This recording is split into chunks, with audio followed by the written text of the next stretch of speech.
Buen día para todos. En esta sesión vamos a continuar con toda la fisiología respiratoria. Vamos a hablar acerca de la perfusión pulmonar, ¿sí? Básicamente de la circulación pulmonar, cómo es, digamos, este factor a nivel de los alvéolos pulmonares. Y vamos a estudiar la relación entre ventilación, que fue lo que vimos en la sesión anterior, y la perfusión, que vamos a ver ahora. ¿Sí? Vamos a tener aquí, vamos a estar hablando de un parámetro que se denomina la relación ventilación-perfusión a nivel pulmonar y qué implicaciones tiene esta ventilación, esta relación ventilación-perfusión en básicamente las presiones parciales de dióxido de carbono y de oxígeno a nivel alveolar y a nivel de la sangre arterial. Entonces vamos a iniciar con la perfusión pulmonar. Entonces para iniciar tenemos de que esa circulación pulmonar, y ya se había visto en la parte cardiovascular, es un circuito básicamente de baja presión. ¿Sí? El circuito menor, que es lo que refiere a circulación pulmonar, es un circuito de baja presión. Este es de baja presión debido a que, bueno, está relacionado con que el área de sección transversal conjunta de esos capilares pulmonares son mucho mayores, el área de sección transversal conjunta son mucho mayores que la que se presenta a nivel de los capilares sistémicos. Y esto está obviamente relacionado con que la sangre en esos capilares pues va a estar moviéndose a una baja velocidad para permitir los procesos difusivos de estos gases, bueno, similar a lo que sucedía a nivel sistémico. Y como mencionamos, entonces, este es un sistema de baja presión. Aquí observamos, básicamente aquí tendríamos digamos, el ventrículo izquierdo, aquí tendríamos el ventrículo derecho, y observemos esta diferencia de presión tan marcada que existe. Aquí observamos esto es a la salida de la arteria pulmonar, y aquí la presión va decayendo paulatinamente hasta que llegamos a los capilares pulmonares que estarían en esta región. Sí, obviamente hay un gradiente de presión allí que permite ese flujo de sangre en esos mismos capilares pulmonares. Entonces ya se había hablado de que alrededor del 80% del sistema circulatorio pues, es de baja presión y eso involucra toda la circulación pulmonar. Entonces, ¿qué es lo que sucede con esa circulación pulmonar? Que es de baja presión. Esa presión, a diferencia de la circulación sistémica, en donde se observaba una fuerte caída a nivel de las arteriolas, en esta región se observaba la fuerte caída a nivel de las arteriolas, pues cuando se mira cómo es esa presión en esta circulación pulmonar, se observa básicamente de que la caída, digamos, es más constante. Digamos, la caída tiene una pendiente constante que se da desde la misma arteria pulmonar hasta los capilares pulmonares. Y obviamente en la parte arterial de los capilares pulmonares la presión es mayor que lo que se tiene en el atrio izquierdo y pues esto está relacionado con permitir ese flujo de sangre a través de esos capilares. Entonces ya en valores se tiene que la presión media a nivel de las arterias sistémicas, las grandes arterias sistémicas es alrededor de 95, en las arteriolas es alrededor de 60, en los capilares sistémicos es alrededor de 25 el promedio, que está en este rango, y en las vénulas sistémicas alrededor de 15. Bueno, y en las venas sistémicas, en las grandes venas, vamos a tener que es entre 15 y 3. Mientras que cuando miramos en la arteria pulmonar, entonces se observa de que esa presión media es alrededor de 15, en los capilares pulmonares alrededor de 10 y en las venas pulmonares alrededor de 5. Entonces aquí se tiene, por ejemplo, que cuando se mira la presión de pulso, pues obviamente esta presión de pulso va a ser mucho más grande, lo que se observa a nivel sistémico, digamos, la diferencia o la presión de pulso es más grande que lo que se tiene a nivel pulmonar.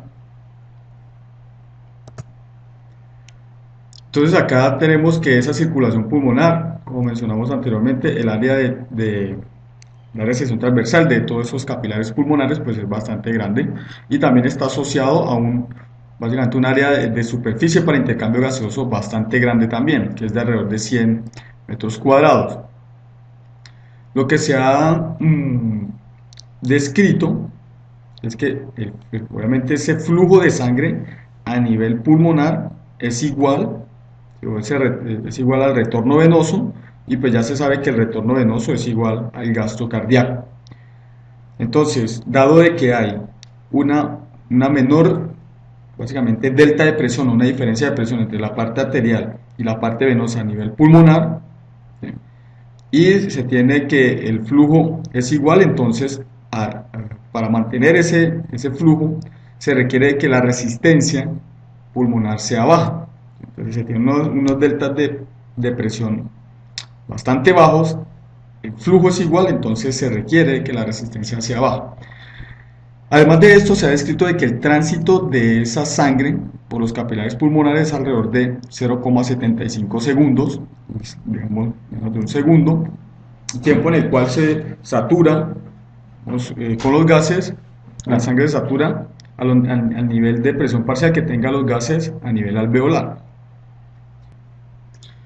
Entonces observamos aquí los diferentes valores de presión sanguínea a nivel de la circulación pulmonar. De nuevo, entonces vamos a observar que esa circulación pulmonar tiene una presión, digamos, sanguínea de 15 milímetros de mercurio a nivel de esa arteria pulmonar. En el comienzo del capilar, entonces, es de 12, al final del capilar es de 9, en la aurícula izquierda es de 8. Entonces, si miramos cuál es esa diferencia de presión o la presión impulsora neta de esa sangre, pues va a ser en la arteria pulmonar 15 menos lo que está en la aurícula izquierda, que va a ser 8, entonces vamos a tener 7 milímetros de mercurio como presión impulsora neta. A nivel de la circulación sistémica, entonces esos valores son mucho más grandes, obviamente es una circulación de alta presión, sobre todo en la parte arterial, la circulación arterial básicamente. Entonces en la aorta es de 35, de 95 milímetros de mercurio, en el comienzo del capilar son 35, al final del capilar 15 y en la aurícula derecha 2. Por tanto, la presión impulsora de la sangre a nivel sistémico es de 93. Como el flujo es constante, ¿sí? El flujo para, digamos, ambas circulaciones es constante, ya que es un solo circuito. Entonces, al hallar la resistencia pulmonar, vamos a observar que para la circulación pulmonar, pues que es el delta de presión sobre el flujo sanguíneo, digamos en este caso a nivel pulmonar, entonces el delta de presión sería 7 milímetros de mercurio sobre los 83 mililitros de sangre, que por conservación de masa pues va a ser igual a lo que está en la parte sistémica.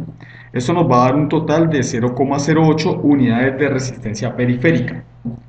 Cuando miramos la resistencia sistémica, entonces ese delta de presión pues va a ser mucho más grande para poder mover esos 83 mililitros de sangre por segundo.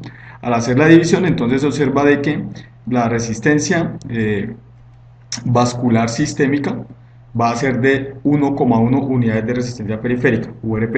Entonces, si se observa aquí, resulta que esa resistencia pulmonar es casi un décimo, en valores ya como tal, es casi un décimo de la resistencia sistémica. O sea, es una resistencia muchísimo más baja, y esto es debido pues a propiedades de los capilares que son mucho más distensibles que los que se observa a nivel sistémico. Entonces se ha descrito de que debido a esa resistencia vascular tan baja a nivel pulmonar, y debido a y pues obviamente esto relacionado con un área de sección transversal supremamente alto en esos capilares vasculares a nivel pulmonar, entonces se ha descrito de que la sangre allí, como están, digamos, pegados en las paredes alveolares o están unidos a las paredes alveolares de dichos capilares, la sangre está fluyendo siguiendo un patrón similar de una lámina fluida. Básicamente la sangre pasa como una lámina fluida en esos capilares, permitiendo de esta forma pues un intercambio gaseoso aún más eficiente. Entonces aquí en este gráfico observamos las diferentes presiones. Esto tendríamos la circulación pulmonar, 15 menos 8, tendríamos la presión impulsora neta de alrededor de 7, mientras que en este caso tendríamos 95, en este lado tendríamos alrededor de 3, entonces se da la presión impulsora de 93, aquí se menciona que es 2, entonces sería 93, y con esto pues se puede inferir qué es lo que pasa con esa resistencia vascular a nivel pulmonar y a nivel sistémico. Entonces, ¿qué pasa en los pulmones? Entonces, cuando vamos a hablar acerca de la perfusión de los pulmones, vamos a hacer referencia a la sangre que llega a esos pulmones. Entonces esos capilares, ¿sí? Como mencionamos ahora, tienen una, digamos, baja resistencia al flujo de sangre, y eso está asociado a que tienen una distensibilidad bastante alta. Ellos son bastante deformables, ¿sí? Una característica importante aquí es que esa resistencia vascular va a depender del ciclo respiratorio, del momento del ciclo respiratorio en el que nos encontremos, y para hacer estos análisis de la perfusión pulmonar debemos tener en cuenta lo que sucede en los capilares a nivel alveolar, o los capilares que están, los capilares alveolares, y también con los capilares extraalveolares. Entonces los capilares alveolares son aquellos que están pues allí, digamos, en esas paredes alveolares, serían estos que tenemos acá, para acá, y los capilares extraalveolares serían estos que están, pues no están, digamos, en relación a los alveolos. Entonces en esos diferentes capilares suceden unas dinámicas diferentes en el ciclo respiratorio. Aquí no vamos a considerar cuál es la presión de la, digamos, la presión sanguínea, no lo vamos a considerar, solamente vamos a considerar cuál es el efecto del cambio del volumen alveolar y el cambio de la presión intrapleural sobre esos capilares pulmonares, ya sean los capilares extraalveolares o los capilares alveolares. Aquí vamos a suponer que hay digamos, un volumen determinado en los alveolos en un momento dado. En este caso no va a haber flujo de aire, digamos, para hacer más sencilla la explicación. Por lo tanto vamos a estar en condiciones estáticas en las cuales las presiones alveolares pues, van a ser igual a cero. Vamos a mirar entonces cómo ese volumen alveolar afecta esos capilares pulmonares, esos vasos sanguíneos alveolares. Entonces cuando se tiene que los alveolos están con un alto volumen, ¿sí?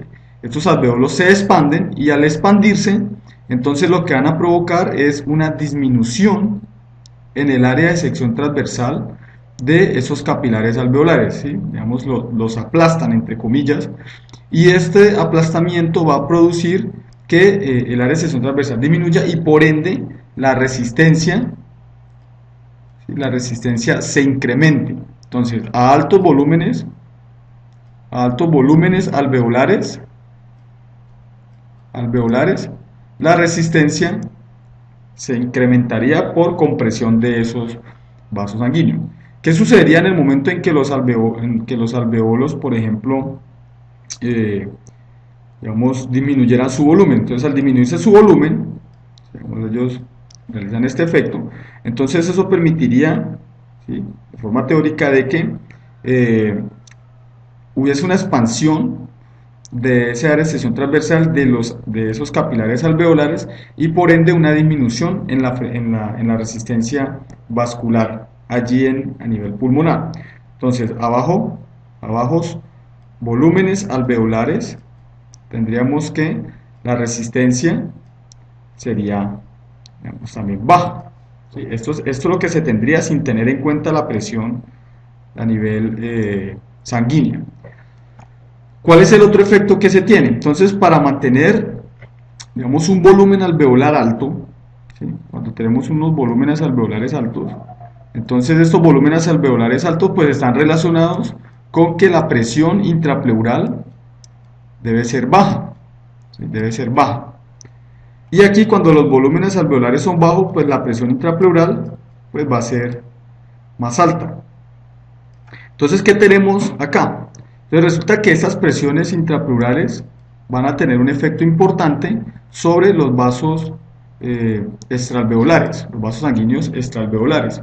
¿Qué es lo que sucede aquí? Cuando, por ejemplo, se está digamos, en un volumen alveolar alto en el cual la presión intrapleural es baja, cuando la presión intrapleural es baja, entonces lo que se va a observar es que estas paredes de esos vasos extraalveolares van a ser aladas, ¿sí?, se van a jalar en diferentes direcciones de forma radial, permitiendo una expansión del vaso. Entonces, al realizar una expansión del vaso, ¿sí?, su área, digamos, su diámetro se va a incrementar, y esto va a conducir a una disminución en la resistencia a nivel extraalveolar. ¿Listo? Digamos, en en los capilares extraalveolares. Entonces, a menor presión intrapleural, pues mayor diámetro de esos vasos sanguíneos extraalveolares y menor resistencia en esos capilares extraalveolares. ¿Qué sucede en el caso contrario? Cuando la presión intrapleural es mayor. Cuando es mayor, entonces aquí observamos de que el volumen alveolar va a ser bajo, ¿sí? Y vamos a observar que entonces ya no hay una expansión de esas paredes de ese vaso sanguíneo, sino una compresión en las paredes del vaso sanguíneo y una reducción en su diámetro.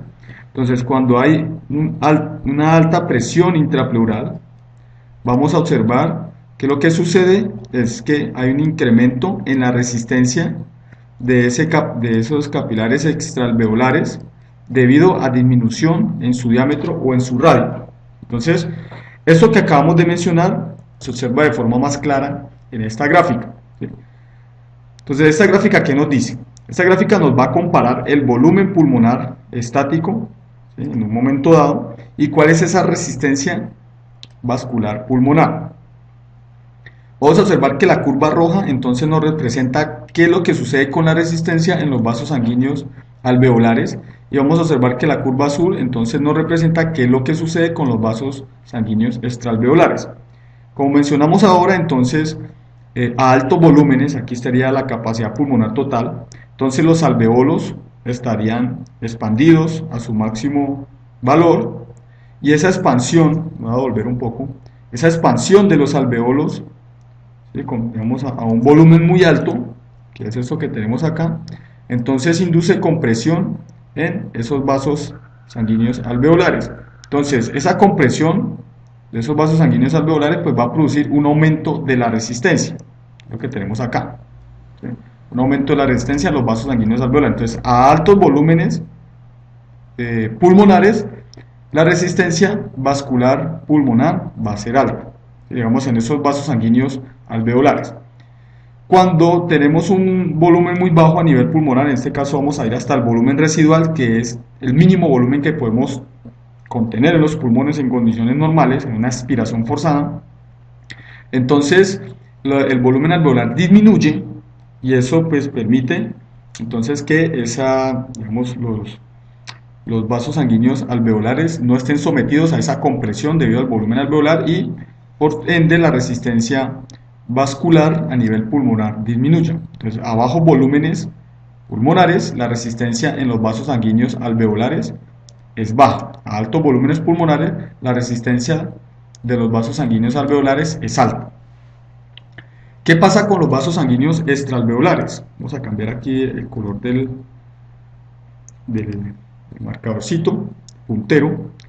¿Qué pasa con los vasos sanguíneos extraalveolares? Entonces, a unos volúmenes altos, entonces esos volúmenes altos están asociados a una presión intrapleural más baja, y si hay una presión intrapleural más baja, lo que va a realizar es básicamente, digamos, como un jalado de las paredes de ese vaso sanguíneo de forma radial y externa, ¿sí? Se está expandiendo el vaso sanguíneo, y esto induce entonces a una disminución de esa resistencia vascular cuando los volúmenes son altos, debido a que la presión intrapleural es más baja, ¿sí? Digamos, se genera un vacío en ese espacio intrapleural que va a afectar entonces al vaso sanguíneo. ¿Qué pasa a volúmenes bajos? Cuando hablamos de volúmenes bajos, entonces el mantenimiento de un bajo volumen a nivel pulmonar está asociado a una presión intrapleural que va a ser más alta, ¿sí? Una presión intrapleural más alta está comprimiendo, en este caso, digamos, se están comprimiendo los pulmones para mantener un volumen bajo, y ese entonces volumen bajo y esa presión intrapleural más alta pues va a tener un efecto sobre, voy a volver un poco, el vaso sanguíneo extraalveolar. Como mencionamos aquí, entonces si ese vaso sanguíneo está sometido a presiones intrapleurales más altas, lo va a desacomprimir de forma radial, disminuyendo el diámetro y por ende incrementando la resistencia, que es lo que observamos acá. Se incrementa la resistencia a bajos volúmenes. Pero ¿qué pasa? Entonces eso es lo que sucede a nivel de los vasos sanguíneos extraalveolares tenemos que la curva roja es lo que sucede con los vasos sanguíneos alveolares. Entonces con esto se puede estimar qué es lo que sucede con los vasos sanguíneos, digamos, con los vasos sanguíneos totales, o más bien con la resistencia vascular pulmonar total. En este caso, vamos a seguir aquí digamos, la línea morada. En este caso, esta línea morada es la resultante de sumar estas dos resistencias, la azul y la roja. Aquí es muy alta, entonces la resistencia vamos a observar que aquí es alta, es como sumar este valor más este, nos da este valor morado, la curva morada. Entonces vamos a observar que hasta la capacidad funcional residual, quien impone la resistencia a nivel pulmonar, digamos, a nivel del pulmón de forma total, pues va a ser los vasos sanguíneos extraalveolares. Digamos, en volúmenes menores a la capacidad funcional residual o una expiración normal, quien impone la resistencia pulmonar de forma global va a ser los vasos sanguíneos extraalveolares. Cuando hablamos de un volumen que va a ser mayor al que está allí, digamos, impuesto en la capacidad funcional residual, quien va a imponer la resistencia mayoritariamente, pues van a ser los vasos sanguíneos alveolares. Entonces, esa resistencia pulmonar total, en ese caso, va a depender principalmente de los vasos sanguíneos alveolares, en este caso, mientras que por volúmenes por debajo de la capacidad funcional residual, quien va a impactar en esa resistencia van a ser los vasos sanguíneos extraalveolares. Obviamente, entonces, con esto se conlleva que en la capacidad funcional residual, digamos, es el punto donde se cruzan ambas curvas, son los valores mínimos que se obtienen, y allí vamos a observar que se presenta la menor resistencia vascular a nivel pulmonar. Además de lo anterior, que no tuvimos en cuenta digamos, la presión arterial sobre esa resistencia vascular, lo que se ha descrito es que esa resistencia vascular también depende de esa misma presión sanguínea, ¿sí? De esa presión arterial a nivel pulmonar. Como estos vasos tienen una alta distensibilidad, entonces cualquier aumento en la presión arterial, pues lo que va a producir es básicamente distensión de estos vasos sanguíneos y por ende se produce una reducción en la resistencia. Eso es lo que observamos acá. Entonces, cuando se incrementa la presión arterial, observemos que esto va desde 15 milímetros de mercurio hasta 21. Cuando se incrementa, ese incremento produce una expansión de esos vasos sanguíneos incrementando su radio o diámetro, y esto conlleva a una reducción en esa resistencia vascular. A mayor presión sanguínea, menor resistencia vascular. Aquí observamos entonces que al disminuir la resistencia vascular pulmonar, entonces el flujo sanguíneo se incrementa de una forma bastante considerable. Vemos que esto está desde 15 hasta 21, esto estaría más o menos desde 15 hasta 21, que es básicamente, digamos, equivale a este eje, digamos, en proporción. Vemos que un incremento desde 15 milímetros de mercurio hasta 21 permite un incremento del flujo en casi 5 veces a nivel pulmonar, y esto, pues, digamos, es importante, por ejemplo, durante el ejercicio. Durante el ejercicio, entonces, se pone en movimiento una gran cantidad de sangre, el flujo sanguíneo se incrementa, y pues vamos a observar que a nivel pulmonar se puede incrementar hasta unas 5 veces, manteniendo unas resistencias, digamos, vasculares pulmonares, pues bastante bajas. Esto que vimos anteriormente, ¿a qué se debe? Estos cambios en la resistencia debido a la presión, o cambios en el flujo debido a la presión, se debe principalmente a dos eventos que pueden suceder a nivel de esos capilares pulmonares. El primer evento se denomina el evento de reclutamiento y el otro evento se denomina de distensión. Entonces, cuando se observan los capilares pulmonares, se va a observar que esos capilares pulmonares pues conducen sangre, pero no todos están conduciendo sangre. Aquí están estos capilares, están abiertos conduciendo sangre, y van a haber algunos capilares que están abiertos pero que no conducen sangre. ¿Sí? En ese momento son unos capilares que, pues, digamos, están siendo, entre comillas, desperdiciados. Esto se debe principalmente a ligeras diferencias de presión entre la resistencia de un capilar y el otro. Digamos, por muy pequeña que sea la diferencia, de todas maneras, un fluido tiende a ir o a moverse por el lugar de menor resistencia. También van a haber algunos capilares que van a estar, algunos vasos sanguíneos más bien, algunos vasos sanguíneos que van a estar colapsados completamente.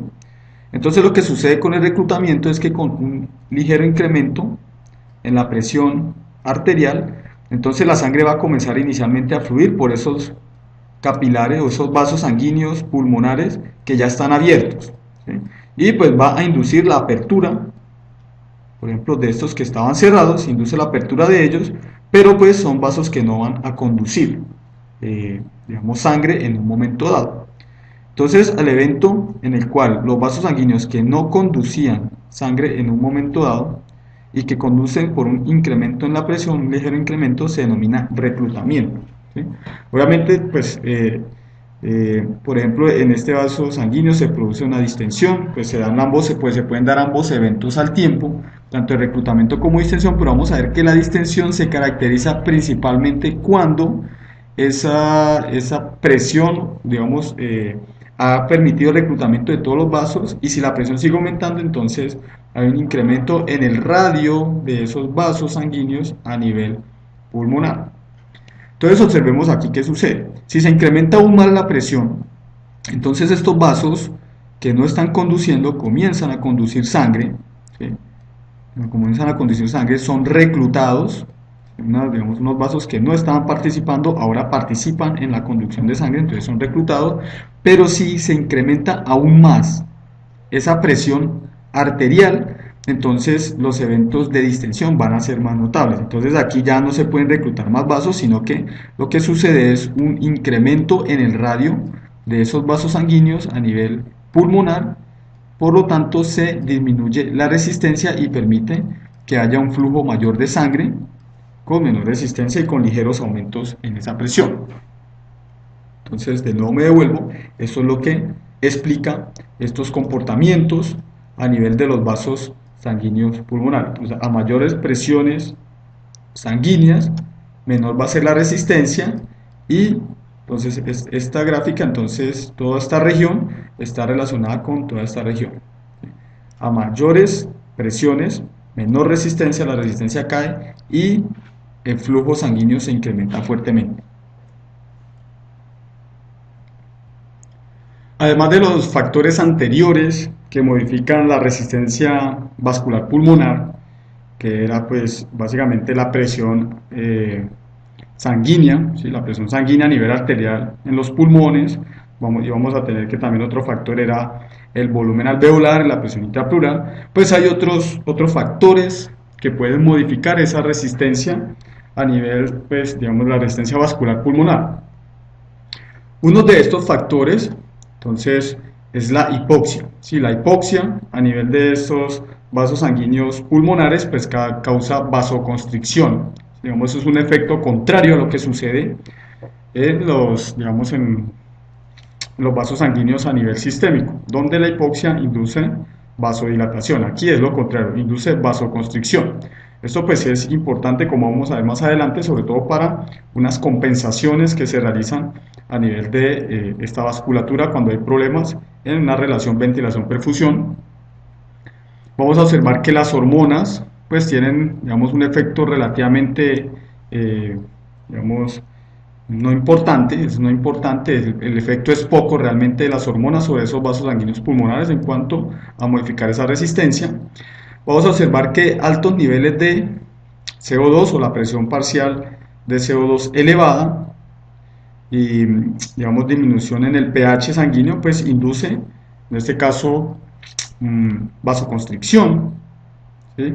Allí a nivel de esos vasos sanguíneos pulmonares.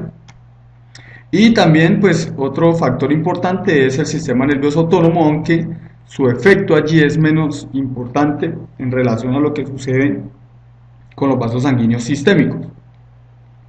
Se ha descrito de que esa inervación en esos vasos sanguíneos pulmonares es menos abundante y que cuando hay un incremento del tono simpático, entonces se disminuye la distensibilidad de esos vasos sanguíneos. No es que se produzca vasoconstricción, sino que se hacen más rígidos. simplemente se hacen más rígidos, por ende la distensibilidad disminuye. Y cuando hay un aumento en el tono parasimpático, se ha observado de que hay una vasodilatación. En esta tabla entonces se muestra cómo, digamos, diferentes niveles de oxígeno, de CO2 pueden modificar o qué efecto tiene sobre los, digamos, vasos sanguíneos a nivel pulmonar, ¿sí? O las arteriolas a nivel pulmonares, y pues también vamos a ver cuál es el efecto sobre, por ejemplo, los bronquiolos. Vamos a observar que cuando la presión parcial de dióxido de carbono se incrementa, esto induce una, digamos, constricción, más bien débil, de las arteriolas pulmonares. Vamos a observar que a nivel sistémico eso produce una vasodilatación y a nivel de bronquiolos produce una dilatación. Cuando la presión parcial de dióxido de carbono disminuye, vamos a observar que en las arteriolas pulmonares produce una dilatación, en las arteriolas sistémicas produce constricción y en los bronquiolos también produce constricción. Cuando estamos hablando del oxígeno, en estos dos casos, cuando sus niveles son altos, entonces esto induce una dilatación en estas arteriolas pulmonares, constricción a nivel de las arteriolas sistémicas, y vamos a observar que pues un efecto similar a nivel de los bronquiolos. Y cuando la presión parcial de oxígeno disminuye, entonces se produce una constricción a nivel de las arteriolas pulmonares, dilatación en las arteriolas sistémicas y una dilatación también a nivel de los bronquiolos. Eso es importante observar el efecto que tienen estos gases, diferentes niveles sobre bronquiolos y arteriolas pulmonares, debido a lo que sucede en la relación ventilación-perfusión cuando es básicamente desbalanceada, como vamos a ver posteriormente. Aquí observamos una tabla similar. Entonces, en esta tabla nos muestra cuáles factores pueden ser dilatadores, cuáles factores pueden ser constrictores en esa resistencia vascular pulmonar. Entonces, altos niveles de oxígeno o presiones parciales de oxígeno a nivel alveolar, puede ser un vasodilatador, bajos niveles de CO2 a nivel alveolar o presiones parciales alveolares de CO2 bajas inducen vasodilatación. Un pH elevado a nivel sanguíneo puede inducir entonces digamos, vasodilatación allí. La histamina o agonistas de receptor de histaminas, prostaglandinas, y agonistas betaadrenérgicos, entonces son vasodilatadores. La bradiquinina, teofilina, aceticolina, el óxido nítrico son vasodilatadores, digamos, allí a nivel pulmonar. Como constrictores, entonces se tienen las presiones parciales alveolares de oxígeno disminuidas, actúa como constrictor. Las presiones parciales de CO2 a nivel alveolar elevadas, entonces funciona como constrictor. Bajos niveles de pH sanguíneo, funciona como constrictor. En algunos, también se tiene de que, por ejemplo, la histamina, unos agonistas del receptor de histamina H1, entonces puede funcionar como constrictor. Otras sustancias como el tromboxano, ¿cierto? Otro tipo de prostaglandinas pueden funcionar como constrictores, y los agonistas alfa-adrenérgicos, entonces también funcionan como constrictor, lo mismo que la serotonina y la angiotensina. Entonces hay diferentes factores adicionales, como mencioné anteriormente, a la presión sanguínea, al volumen alveolar y a la presión intrapleural, que pueden modificar esa resistencia vascular periférica. Además de esto, entonces, lo que se ha observado es que esa perfusión, ¿sí?, es diferente o no es homogénea a lo largo del pulmón. Esa perfusión pues varía entre el ápex y la base del pulmón. Y esto generalmente se debe a la gravedad, ¿sí?, digamos principalmente a la gravedad, y pues también a la postura. Dependiendo de la postura, entonces esa variación en la perfusión pues va a ser también diferente. Entonces, ¿qué se tiene? Entonces, resulta que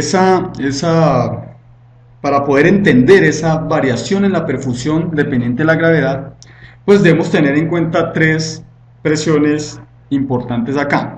Una presión, ¿cierto? Una presión sanguínea a nivel de la arteriola pulmonar, es esa que remarqué aquí. Vamos a borrar un poco.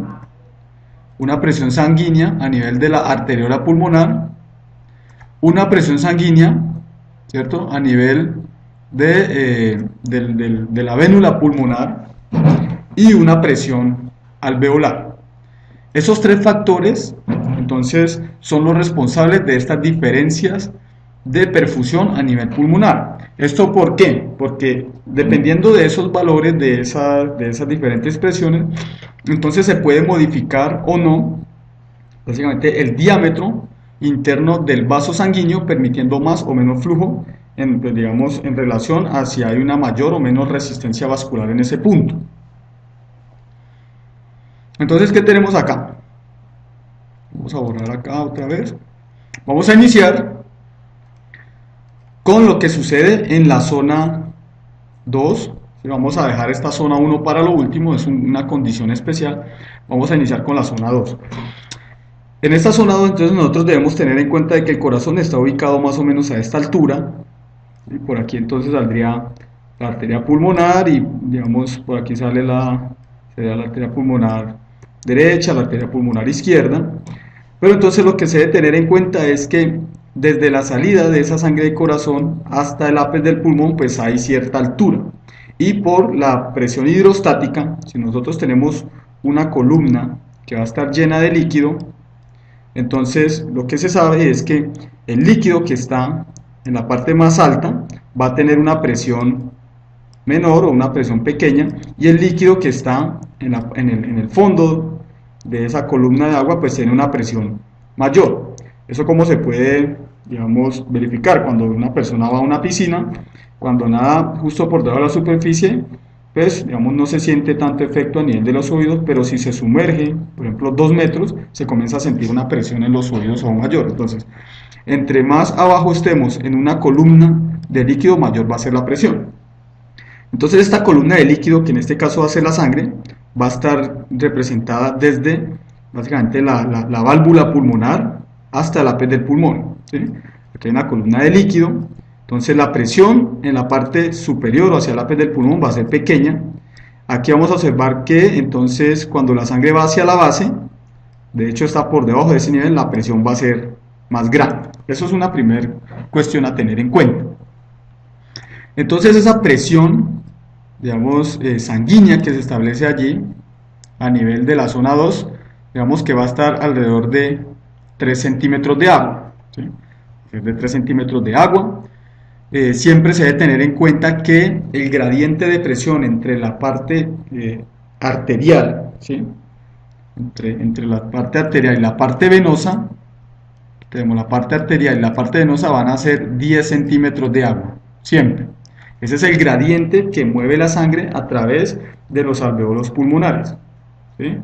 Entonces, como hemos descrito anteriormente, digamos que la presión neta que lleva o que permite el movimiento de la sangre a nivel pulmonar es alrededor de 7, 8, aquí vamos a suponer que son 10, y siempre se va a mantener la misma.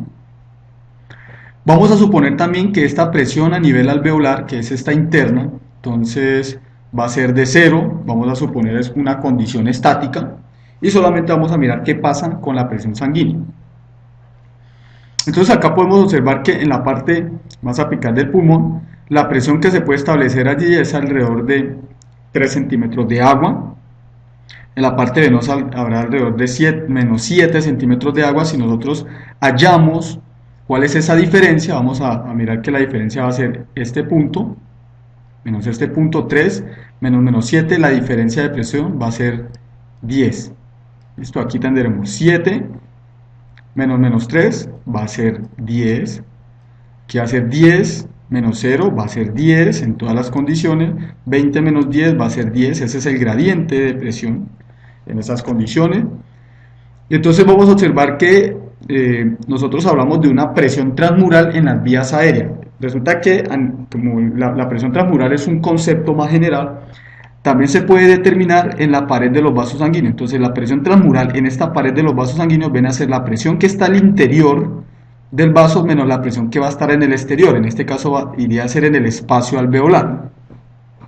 Entonces a lo largo de este vaso sanguíneo que está allí digamos, en relación con ese alveolo, también se va a establecer un gradiente de presión transmural. Si vamos a mirar la presión transmural acá, sería Por ejemplo, aquí pasa de más 3, aquí pasaría 2, 1, pasaría 0, ¿cierto? Luego menos 1, menos 2, menos 3, menos 4, hasta menos 7. Vamos a observar que la presión transmural, entonces en este caso 1 menos 0, pues daría 1, una presión transmural, en este caso sería 1, la presión transmural, cuando es 0, pues 0 va a ser 0, 0 menos 0, 0, menos 1, menos 0, pues va a dar menos 1, menos 2, menos 0, pues va a dar menos 2. Entonces la presión transmural en un momento dado pasa de ser positiva a negativa. Cuando la presión transmural es positiva, quiere decir que la estructura está expandida, ¿sí? En este caso, cuando es la presión transmural 1, quiere decir que está expandida, es mayor que la externa. Cuando es menor a 0, por ejemplo, la presión transmural, entonces la estructura está colapsada. En este caso, el vaso sanguíneo está colapsado.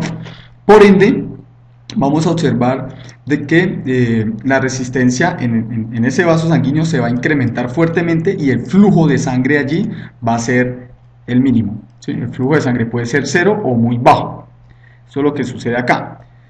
¿Qué pasa cuando nos movemos hacia una parte inferior en el pulmón? ¿Sí? En esa misma zona 2.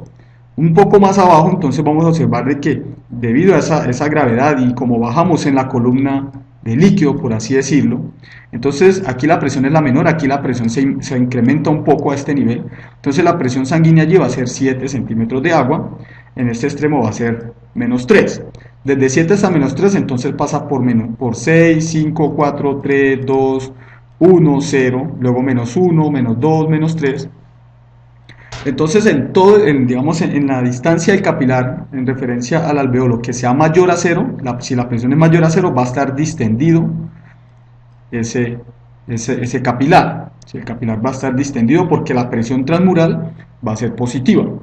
Pero cuando la presión es igual a 0 y menor a 0, desde que sea, digamos, menor o igual a 0, entonces en ese momento el capilar o ese vaso sanguíneo se colapsa, ¿sí? Porque la presión transmural va a ser negativa y por ende el flujo, entonces, aunque se puede incrementar ligeramente, de todas formas sigue siendo muy pequeño porque la resistencia vascular en este punto va a ser grande, ¿sí? Está colapsado el vaso. ¿Qué sucede posteriormente? En una zona, digamos, intermedia del pulmón, donde observamos de que está cerca a la región donde sale la sangre, ¿sí? Digamos, aquí estarían las válvulas pulmonares. En esa región, entonces, la presión que se establece a nivel sanguíneo, pues es lo suficientemente grande. En este caso vamos a hablar de 10 centímetros de agua en el extremo arterial, y vamos a hablar de 0 centímetros de agua en el extremo venoso. Si observamos aquí, entonces, todo este gradiente, ¿sí? Todo el gradiente que se establece desde 10 hasta 0, nunca va a ser menor a la presión, digamos, que se establece en el espacio alveolar. Por tanto, este vaso sanguíneo no se colapsa.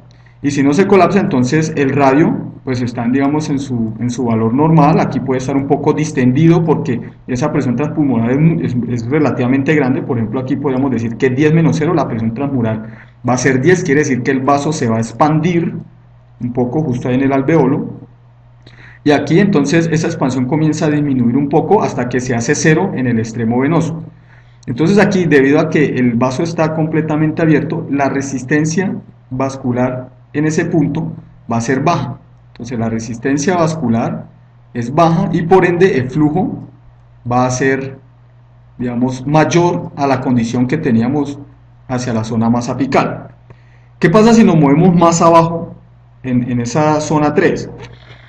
Entonces en esta zona 3, pues como estamos más abajo en esa columna de líquido, pues la presión va a ser mayor a nivel del extremo arterial de esos vasos sanguíneos pulmonares. Entonces aquí se establece una presión en 20 centímetros de agua y vamos a observar que a nivel venoso se establece en 10. ¿Sí? Entonces, ¿qué sucede aquí? Pues esas presiones siempre van a ser mayores que la presión que se establece a nivel alveolar. La presión transmural siempre va a ser mayor que 0 y por ende el vaso sanguíneo se expande. Si se expande significa que la resistencia allí va a ser muy baja y permite un flujo de sangre bastante alto. ¿Sí? Ahora, ¿qué sucede hacia la parte más basal en el pulmón? Entonces resulta que en la parte más basal en el pulmón, pues esa presión puede llegar a ser incluso aún mayor. ¿Sí? Digamos, aquí cae la sangre, entonces genera una presión mayor, supongamos que puede ser de 30. Entonces esta presión de 30 que se establece acá generalmente está asociada a una presión, eh, digamos, puede estar aquí de 20, que genera el mismo gradiente, pero aquí hay un factor importante que va a condicionar el flujo por esta, digamos, por estas vasos pulmonares.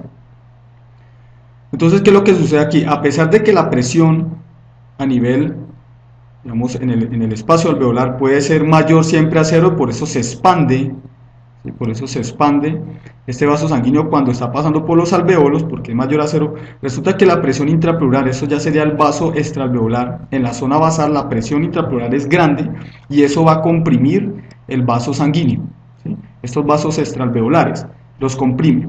Entonces, al comprimirlos, lo que va a hacer es una reducción del flujo por esta región, ¿sí? Digamos, un incremento en esa resistencia debido a la disminución del radio sanguíneo por compresión, debido a la presión intrapleural, en este caso, que viene a jugar, la presión intrapleural, que está participando allí, que entonces disminuye el radio de estos vasos sanguíneos, incrementa la resistencia y disminuye el flujo, y eso se ve, esto que acabamos de explicar, se ve reflejado en esta gráfica. Entonces, hacia las zonas del vértice, o sea, hacia la zona 2, la perfusión o el flujo sanguíneo va a ser menor, ¿cierto? A medida que nos vamos moviendo hacia la base, hacia la zona 3, se sigue incrementando ese flujo. Vamos, aquí estamos hacia la zona 3, vamos por esta región, por ejemplo, por esta región podemos estar. El flujo va a ser el máximo y cuando llegamos justo a la parte más basal del pulmón, el flujo cae un poco y esto, como lo mencioné, debido a la presión intrapleural, ¿sí? Que lo que hace es disminuir el radio de ese vaso sanguíneo, el radio del vaso sanguíneo extraalveolar, allí en la base. ¿Cómo se pudo determinar esto? Entonces esto se pudo determinar mediante el uso de ese xenón, básicamente radiomarcado. Entonces a la persona lo que se le realizó fue la aplicación de ese xenón que digamos, estaba disuelto en un líquido. Se le aplica un volumen y luego se mira cuál es esa señal que emite desde los pulmones. Y se observó entonces esta característica, que hacia la zona apical la señal era menor, hacia la zona media, aquí está, la zona apical era menor, hacia la zona media era intermedio y hacia la zona basal era mayor, aunque había posiblemente un descenso debido a este efecto.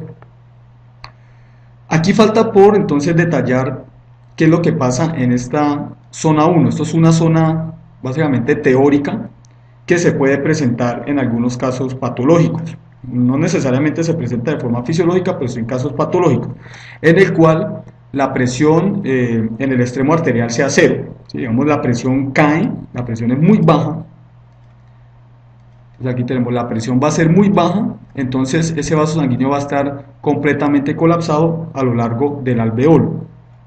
¿Cuándo puede suceder esto? Por ejemplo, cuando se produce una hemorragia en una persona, entonces al haber una pérdida de sangre, al haber una hipovolemia, entonces lo que sucede es que la presión arterial cae y puede suceder que en las zonas más apicales, en esta condición, la presión arterial en esos vasos sanguíneos pulmonares caiga a cero. Si cae a cero, entonces vamos a observar que de una vez en ese capilar, pues siempre la presión transpulmonar va a ser menor a cero y por ende va a estar colapsado completamente y el flujo sanguíneo puede ser posiblemente cero, ¿sí? Sea el mínimo o cero. Puede darse en esa condición o por ejemplo una deshidratación severa. De todas formas, lo que sucede aquí es que la presión arterial cae de tal forma en que la presión transmural a lo largo del capilar siempre va a ser menor a cero y por ende el vaso va a estar colapsado. Además de lo anterior, también se debe tener muy presente de que ese flujo sanguíneo en las diferentes regiones pulmonares o esa perfusión puede variar tanto con el ciclo respiratorio como con digamos, el ciclo cardíaco, ¿sí? Pensemos primero en el ciclo respiratorio. Entonces, en el ciclo respiratorio, por ejemplo, durante inspiración, ¿qué se esperaría con la presión a nivel alveolar?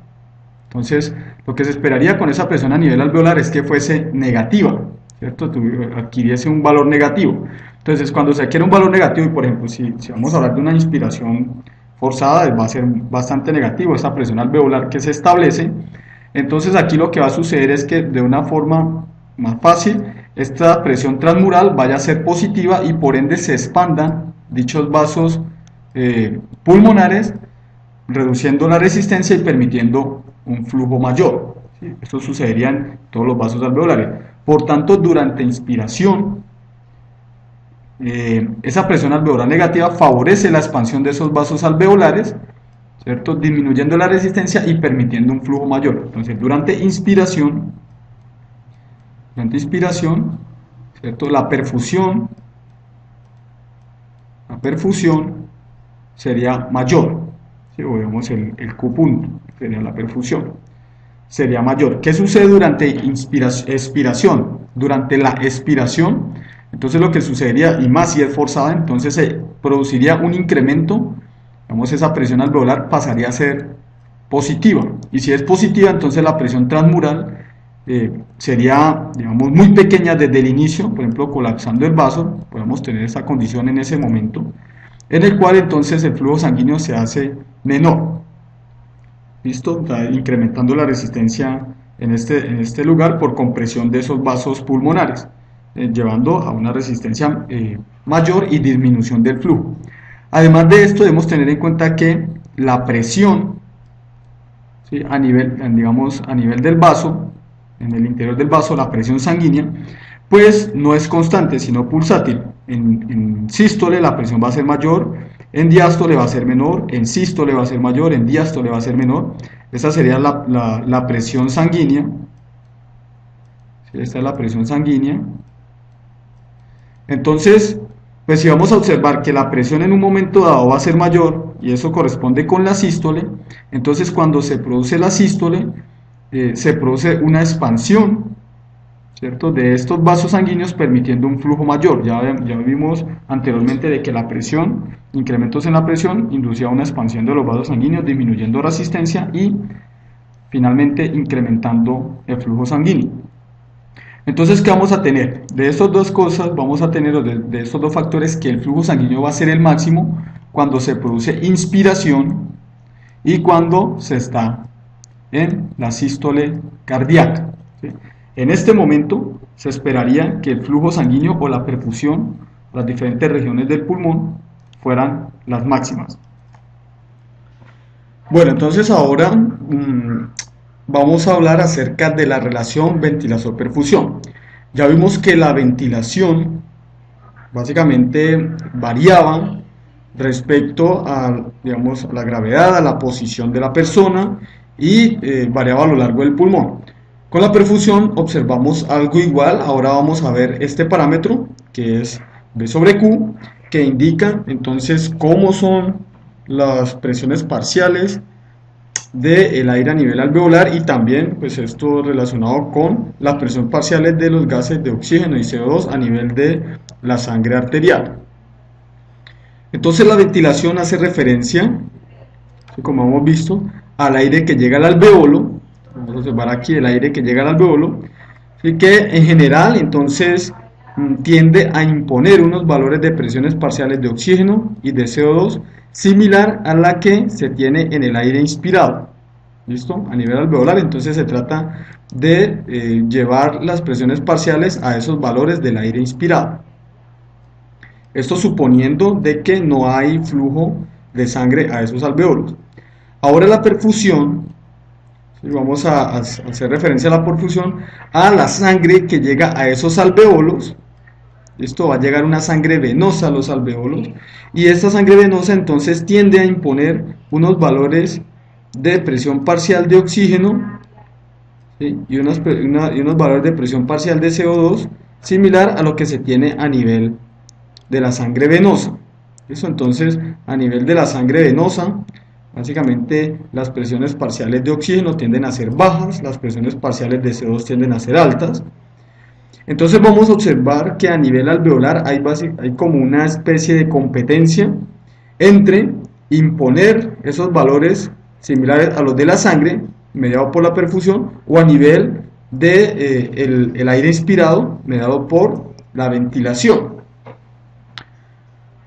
Sí, entonces vamos a observar que entonces esa relación ventilación-perfusión, como se ha visto previamente, la ventilación era mayor en la base. Aquí observamos el número de la costilla, tenemos la costilla 1, que es la costilla más, eh, digamos, la costilla hacia la región más apical del pulmón, la costilla número 5, entonces es la costilla que está hacia la base del pulmón.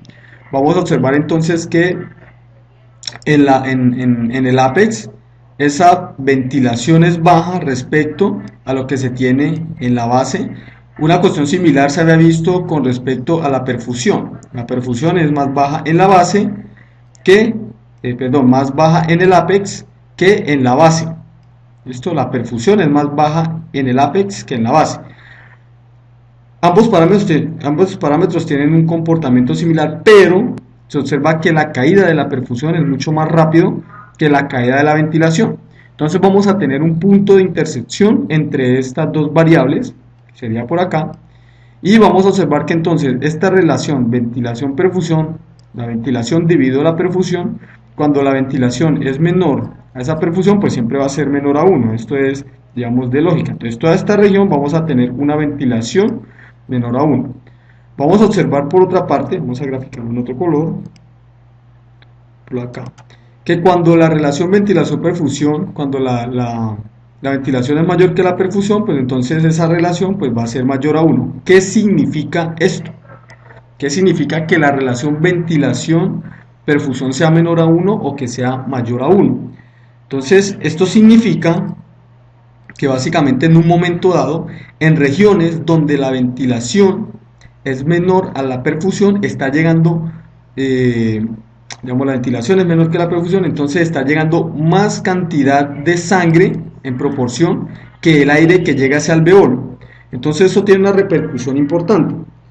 La repercusión aquí es que el aire a nivel alveolar y por tanto a nivel la sangre arterial que va saliendo por la vena pulmonar tiende a llevar entonces los valores de la sangre venosa. Se tiende a imponer a nivel alveolar los valores de la sangre venosa, que como habíamos dicho tiene una presión parcial de oxígeno, digamos, relativamente baja, y unas presiones parciales de CO2 relativamente altas respecto a la arterial total, como vamos a ver ahora.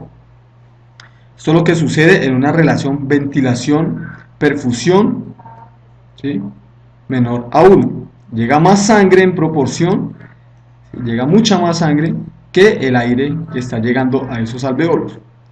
Ahora, por otra parte, vamos a observar la relación ventilación-perfusión mayor a 1. Entonces esto puede suceder en alveolos donde la cantidad de aire que está llegando a los alveolos en proporción va a ser mucho más grande que la sangre que está llegando a dichos alveolos. Entonces las presiones parciales de los gases que se imponen allí en ese alveolo van a ser más similares a los del aire inspirado. Entonces en el aire inspirado vamos a tener una presión, ¿cierto?, alveolar de una presión parcial de oxígeno alta, eso es lo que se impone a nivel alveolar, y una presión parcial de dióxido de carbono que va a ser más bien baja. ¿Sí? Entonces, ¿qué sucede acá? Lo que se ha observado es que hacia la región del ápex, la relación ventilación-perfusión es mayor a 1. Entonces aquí mirando esa tabla observamos que en el ápex, que representa una proporción del 7%, esa relación ventilación-perfusión va a ser alrededor de 3.3, y allí las presiones parciales de estos gases, en el caso del oxígeno, va a ser de 132 y va a ser de 28 para el CO2. Estos valores altos de oxígeno y disminuidos de dióxido de carbono conducen a una alcalinización de la sangre, y aquí se observa pues entonces que en esa región la cantidad de sangre que llega es relativamente baja, alrededor de 0,07 litros por minuto. ¿Qué pasa en el caso de que esta relación ventilación-perfusión sea menor a 1, que es en la base? ¿Sí? Digamos que esa relación es menor a 1, entonces en la base representa alrededor del 13% de volumen pulmonar total, observamos que esa relación ventilación-perfusión hace alrededor de 0,6, la presión parcial de oxígeno en este caso va a ser 89, ¿sí? 89, la presión parcial de dióxido de carbono va a ser 42 y el pH, entonces como aquí está ligeramente elevada la presión parcial de dióxido de carbono respecto a la sangre arterial total, entonces la sangre tiende a acidificarse ligeramente. Y aquí observamos entonces que la cantidad de sangre que llega a esa región es de alrededor de 1,3 litros por minuto. ¿Qué vamos a tener? Entonces, en total vamos a tener, después de que, vamos a suponer acá, vamos a borrar esto un momento. Entonces vamos a observar que hay algunos alveolos a nivel pulmonar que van a tener una relación ventilación-perfusión menor a 1 y hay otros que van a tener relación ventilación-perfusión mayor a 1. Supongamos que esto es el pulmón completo, entonces los alveolos de la base van a ser, digamos, estos que están aquí en rojo, relación ventilación-perfusión va a ser menor a 1, por ende las presiones parciales digamos, de esos gases en esa sangre que va por la vena van a ser, digamos, estos que tenemos acá, y los del APEX van a estar bastante saturados en estos valores. ¿Qué va a suceder al final? Toda esta sangre se va a mezclar en la vena pulmonar, toda la sangre que va de las diferentes regiones pulmonares se mezclan en la vena pulmonar y entonces vamos a obtener que como total esa relación ventilación-perfusión es de alrededor de 0,84, que implica que esa presión parcial de oxígeno es alrededor de 100 milímetros de mercurio, la de CO2 es alrededor de 40 y el pH total entonces va a ser de 7,4 con un flujo de 5 litros, un flujo de sangre de 5 litros por minuto para tener el 100% del volumen pulmonar. Obviamente este parámetro, ¿de dónde sale?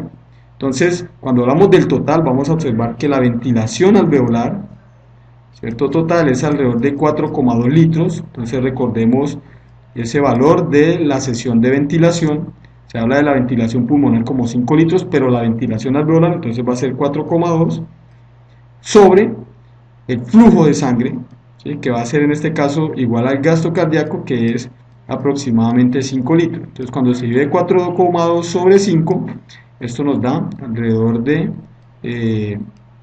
0,84, que es la relación ventilación-perfusión, digamos, fisiológica en el cuerpo, o lo más normal, la más normal. Entonces, con esto, ¿qué se tiene? Entonces, lo que se tiene es que en diferentes regiones pulmonares, aquí vamos a observar en diferentes regiones pulmonares, ese valor de ventilación-perfusión va desde unos valores altos, ¿cierto? Allá hemos observado relación ventilación-perfusión alto a nivel del ápex, bajo a nivel de la base, lo que tenemos aquí, y entre ellos pues hay un rango de normalidad que puede salir de las diferentes regiones del pulmón.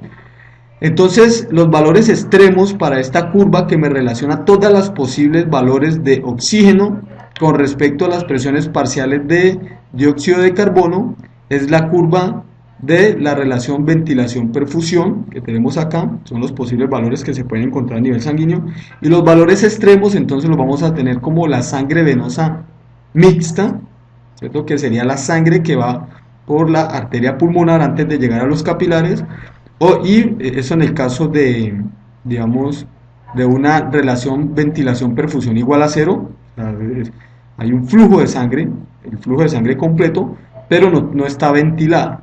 Y en el otro caso extremo, entonces vamos a tener el aire inspirado. Entonces vamos a suponer que esa es una región donde está llegando toda la ventilación, básicamente está pasando toda la ventilación, pero no está llegando nada de perfusión, ¿sí? Nada de flujo sanguíneo, por tanto es 0, cualquier valor sobre 0 nos va a dar infinito.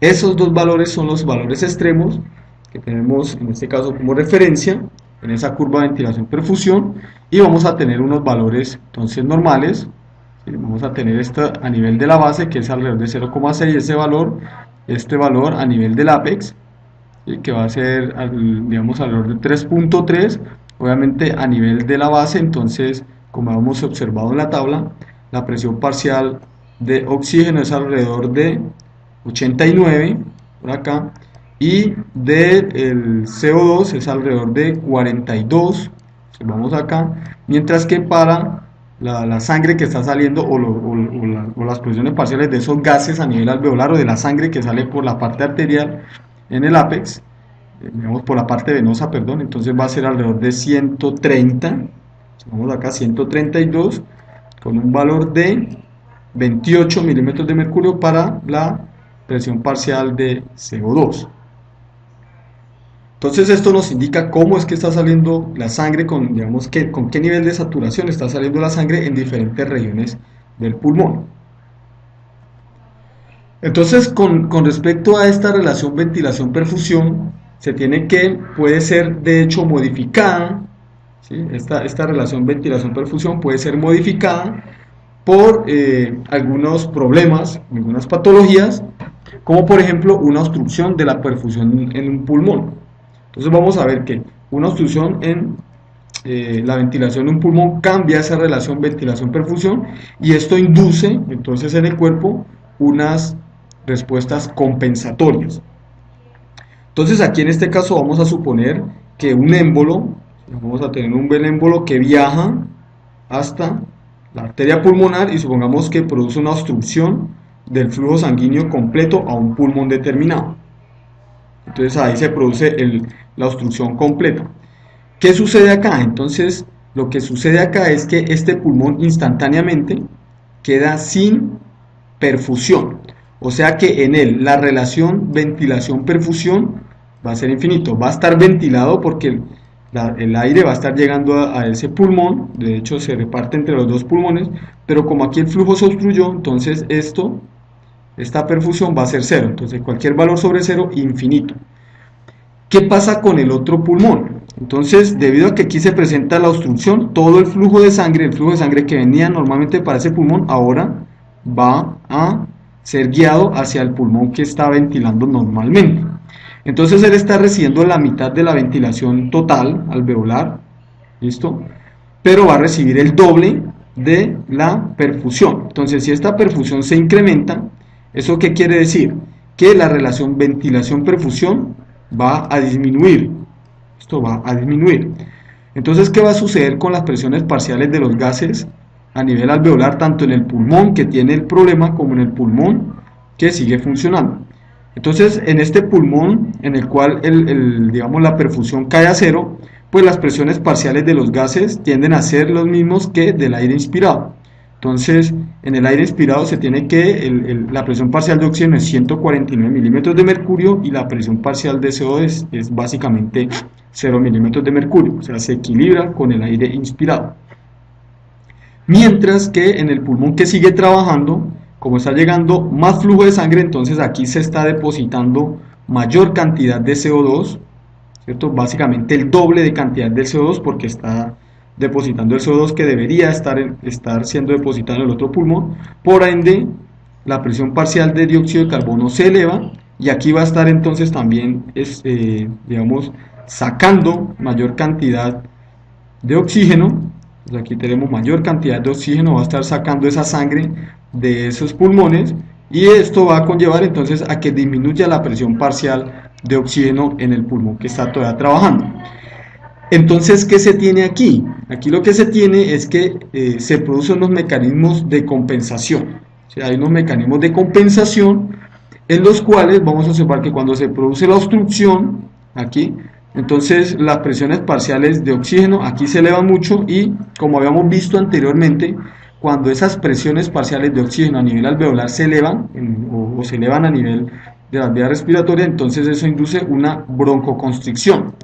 Entonces, al producir la broncoconstricción, toda esta ventilación que estaba siendo llevada a este pulmón va a ser derivada al pulmón que sigue funcionando de forma normal. Entonces, se trata de equilibrar o llevar a un nivel normal esa relación ventilación-perfusión. Entonces, aquí viene todo el flujo de sangre, digamos que en un caso teórico fuese 5, ¿sí?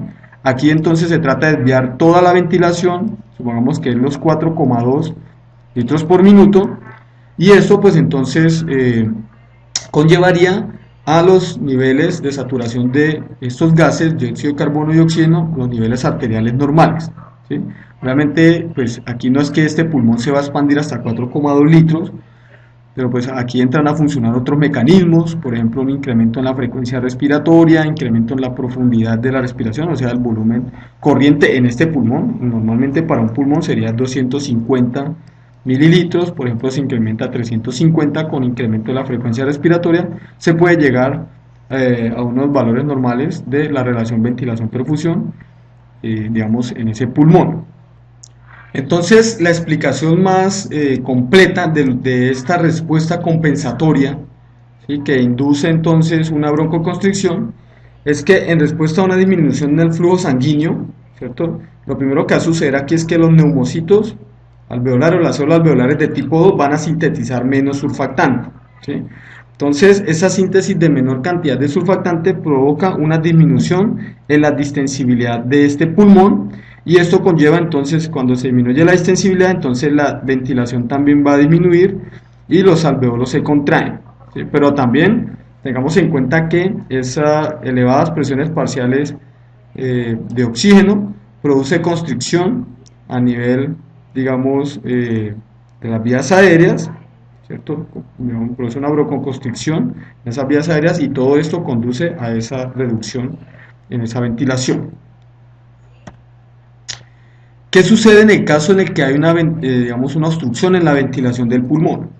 Entonces, en este caso, básicamente vamos a observar, por ejemplo, supongamos que alguien, algún tipo de elemento extraño entra por la vía respiratoria y se aloja, vamos aquí en el bronquio izquierdo, básicamente dificultando completamente el paso de aire o básicamente reduciendo la ventilación de este pulmón a cero. Entonces ese es el problema acá. Vamos a observar entonces que toda la ventilación va a ser derivada de forma teórica hacia el pulmón que está trabajando normal.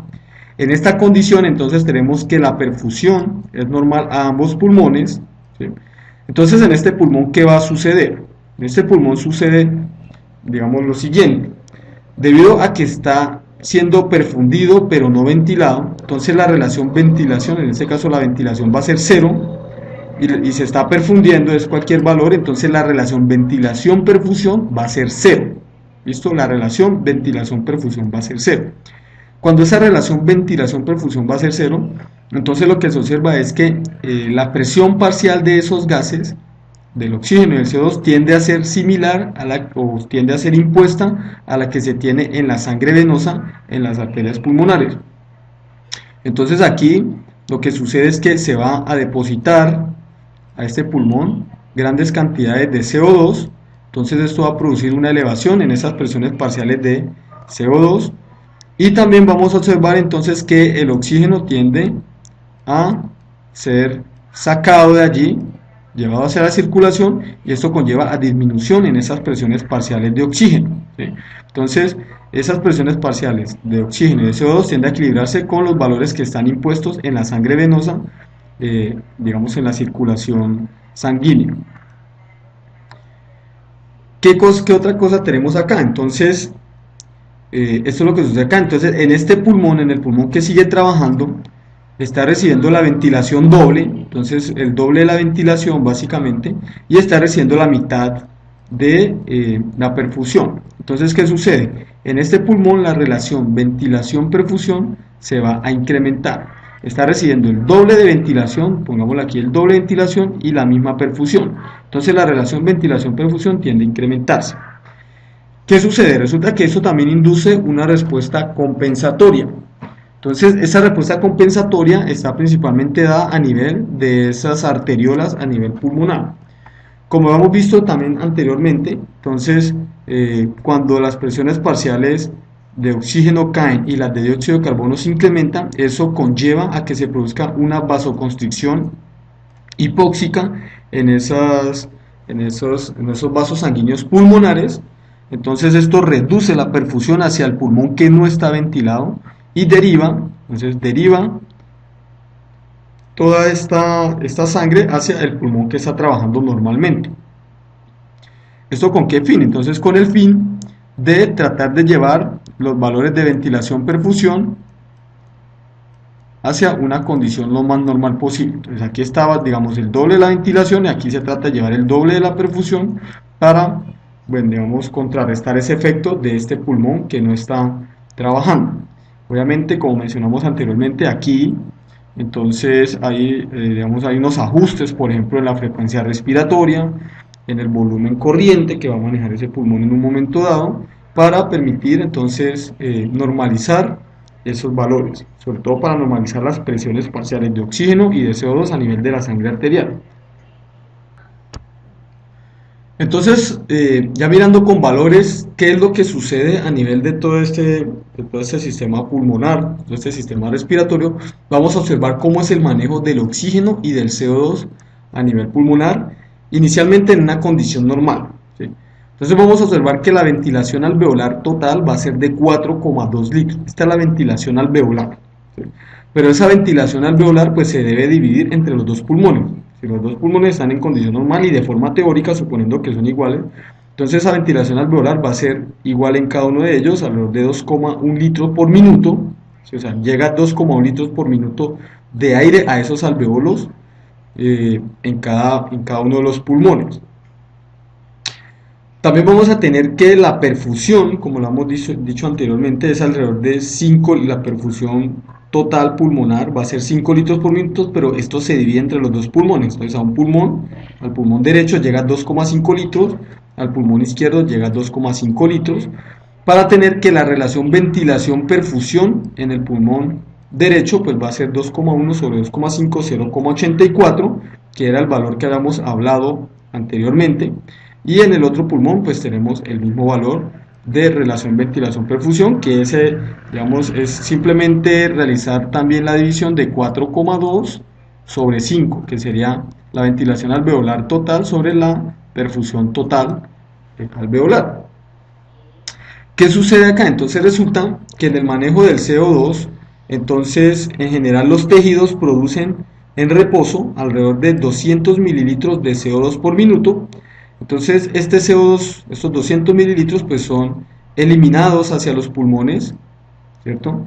Cada pulmón elimina alrededor de 100 mililitros por minuto pues para completar entonces, digamos, esa excreción de ese CO2.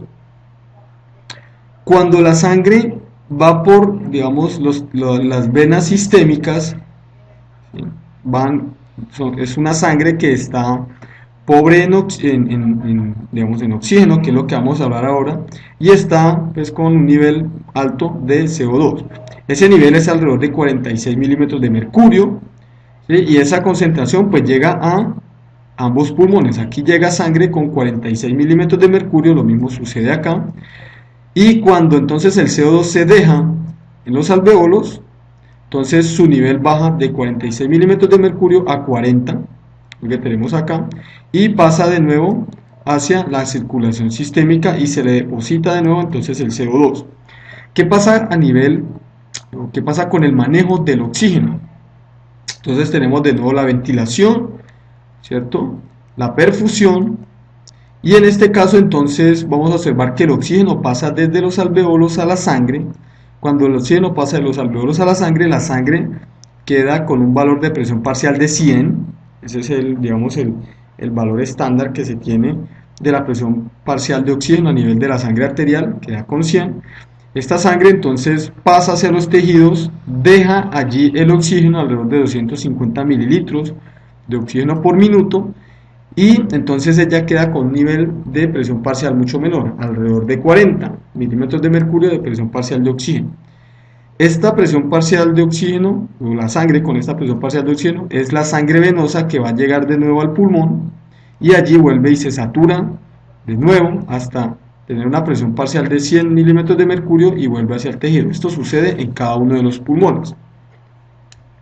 Entonces en cada uno de los pulmones se puede digamos, mover hacia la sangre alrededor de 125 mililitros. Cada pulmón mueve alrededor de 125 mililitros para un total de 250, que es el requerimiento de los tejidos. Pero entonces, ¿qué pasa cuando se produce una obstrucción del flujo sanguíneo? Vamos a suponer que digamos, la circulación la vamos a bloquear en este punto. Entonces lo primero que sucede es que este pulmón, entonces, que digamos es ventilado pero no perfundido. Entonces lo que vamos a tener acá es que básicamente todo el flujo sanguíneo se va a derivar hacia este pulmón, como mencionamos anteriormente. Simplemente aquí vamos a hablar con los diferentes valores, cómo se modifican esos valores. Entonces aquí va a llegar los 5 litros por minuto, va a llegar los 5 litros por minuto a un solo pulmón. Y vamos a observar que entonces en estas condiciones un solo pulmón va a recibir todo el dióxido de carbono que estaba recibiendo ambos pulmones. Por tanto, la presión parcial de dióxido de carbono en ese pulmón se va a duplicar. ¿Sí? Se va a duplicar. Entonces, al duplicarse esa presión parcial de dióxido de carbono a nivel alveolar, pues esto va a inducir que la sangre que sale de ese pulmón salga con unos niveles de saturación mayores de dióxido de carbono, o sea, de 80, aquí hay un equilibrio. Pero aún así, entonces, a pesar de este incremento en la presión parcial de dióxido de carbono, el pulmón es capaz de eliminar, ¿sí?, esa cantidad de dióxido de carbono que está produciendo los tejidos. ¿Qué sucedió en esta condición? Entonces, en esta condición lo que sucedió fue que la relación ventilación-perfusión se redujo a la mitad debido a que la ventilación sigue normal y llegó más sangre, ¿sí?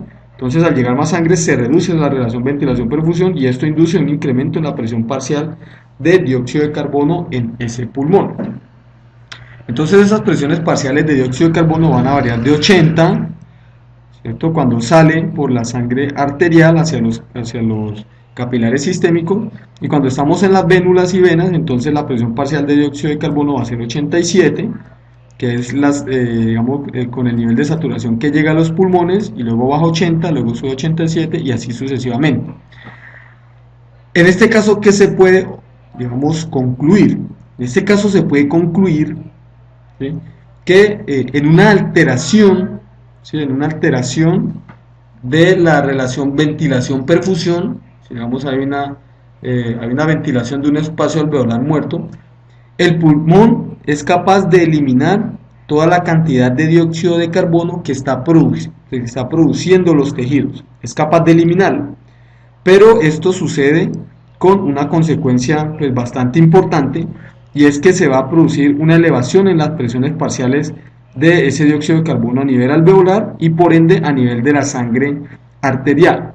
Cuando hay elevación en la presión parcial de dióxido de carbono a nivel de la sangre arterial, entonces se produce una acidosis respiratoria. Entonces, la consecuencia es que, aunque se puede eliminar el CO2 producido por los tejidos, se conlleva a una acidosis respiratoria, digamos, a nivel del plasma sanguíneo. El plasma sanguíneo se acidifica. ¿Qué sucede en el caso del oxígeno? Entonces, en el caso del oxígeno, vamos a observar que teniendo el mismo problema, aquí se produce la obstrucción. Entonces, pues este pulmón no va a entregar el oxígeno hacia la sangre, ¿sí? Entonces, él llega a unos niveles de presiones parciales de oxígeno iguales a los del aire inspirado, bastante grandes, ¿sí?, bastante altos. Pero pues no se produce intercambio. ¿Qué sucede en el pulmón contrario? En el pulmón opuesto. Entonces en el pulmón opuesto pues vamos a tener lo mismo, la perfusión se duplica, entonces la relación ventilación-perfusión se va a disminuir a la mitad, y aquí lo que va a suceder entonces es que esta sangre que llega en mayor cantidad, ¿sí?, entonces va a sacar o extraer mayor cantidad de oxígeno de esos alveolos para llevarlo hacia los tejidos. Digamos que esto, pues, digamos, de una u otra forma se puede, digamos, cumplir con la labor de llevar la cantidad de oxígeno que requieren los tejidos mediados solamente por un pulmón, ¿sí? Pero al ser mayor cantidad de sangre la que está sacando el oxígeno de un solo pulmón, esto induce a que la presión parcial de oxígeno a nivel de ese pulmón se disminuya fuertemente, ¿sí? Entonces se produce una hipoxia allí. Entonces, ¿qué se puede concluir de esto? Que en una alteración, ¿cierto?, de digamos, de ventilación de digamos, un espacio alveolar muerto, que sería este, Básicamente la sangre es capaz de llevar, o los pulmones son capaces de entregar la cantidad de oxígeno que requiere, el pulmón es capaz de entregar la cantidad de oxígeno que requiere el tejido y la sangre pues también lo transporta, pero teniendo como consecuencia de que esa presión alveolar de oxígeno va a disminuir, y esto pues también va a impactar el nivel de saturación de la sangre arterial, y esto pues va a derivar en, digamos, una disminución en esa presión parcial de oxígeno, ¿cierto? Digamos a 51, básicamente a la mitad de esa presión parcial normal, y aquí cuando está venosa 37, conllevando a efectos de hipoxia. Entonces, por tanto, en una alteración, digamos, fuerte de ventilación-perfusión, aunque se puede llevar la cantidad de oxígeno necesaria hacia el tejido, obviamente esto tiene una consecuencia y es producir una hipoxia. Entonces, ante un evento de ventilación de un espacio alveolar muerto, se produce tanto acidosis respiratoria como hipoxia, ¿sí?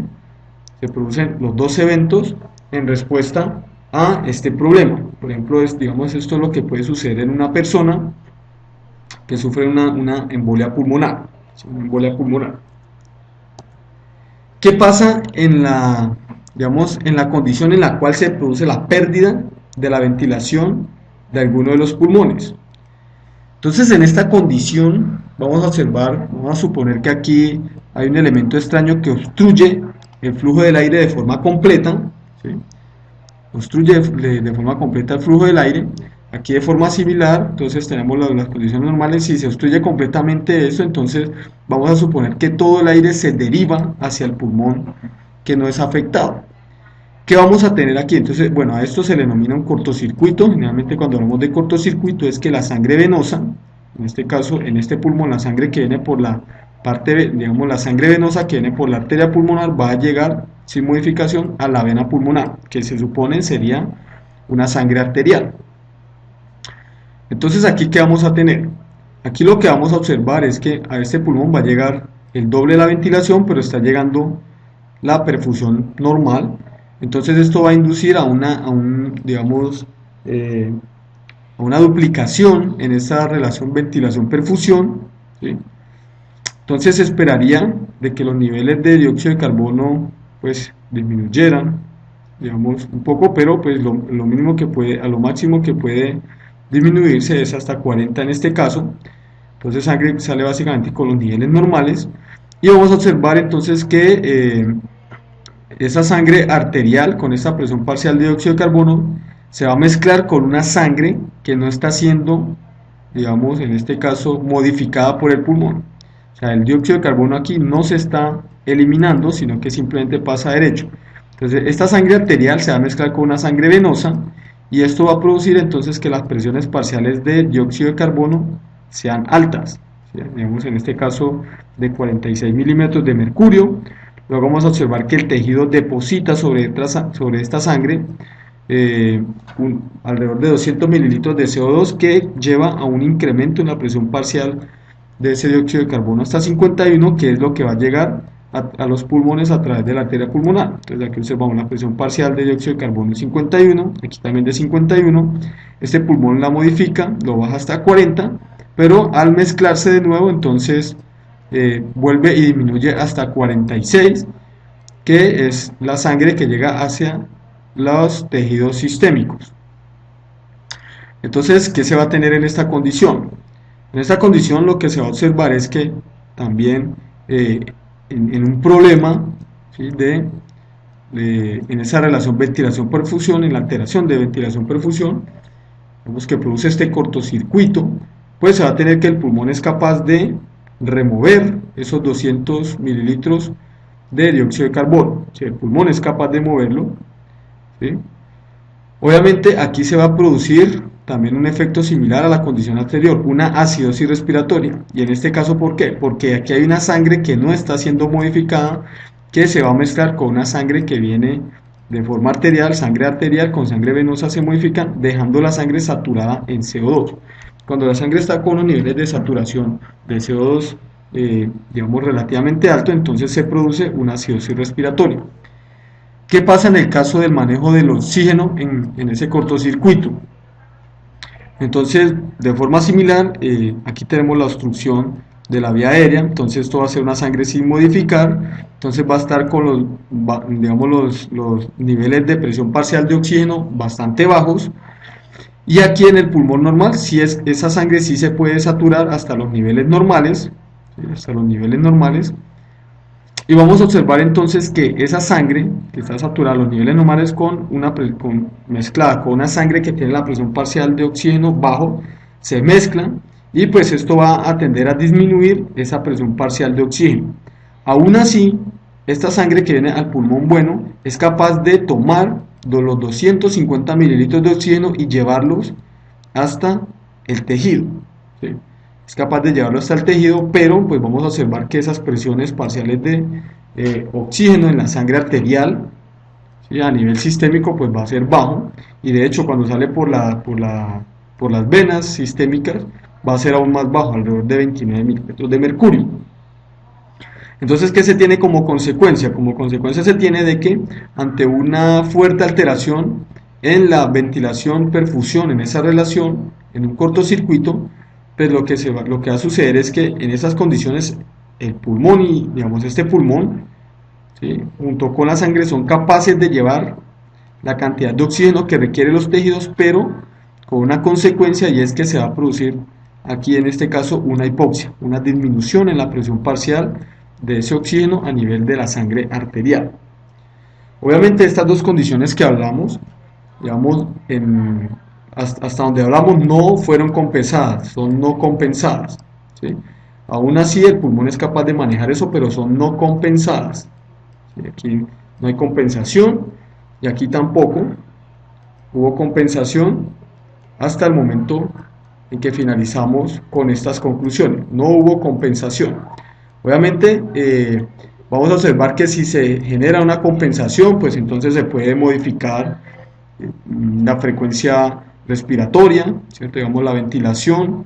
Pensemos que la ventilación minuto va a depender de un volumen corriente, un volumen tidal por la frecuencia respiratoria. O sea que si yo modifico cualquiera de estos dos parámetros, puedo entonces modificar o tratar de llevar al valor normal esa relación ventilación-perfusión. Lo mismo tenemos acá. Con modificar ya sea el volumen corriente o la frecuencia respiratoria, podemos tratar de llevar esa relación ventilación-perfusión a un nivel lo más normal posible, que sería de 0.84.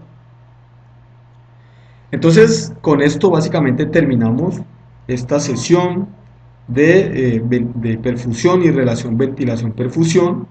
Es importante comprender que estas dos variables, entonces estos dos factores, son los que de una u otra forma están implicados digamos, en los valores que se imponen a nivel alveolar y a nivel de la sangre arterial en cuanto a las presiones parciales de los gases oxígeno y dióxido de carbono. Dependiendo de la interacción entre ellos, asimismo van a ser esas presiones de esos gases. Bueno, muchas gracias.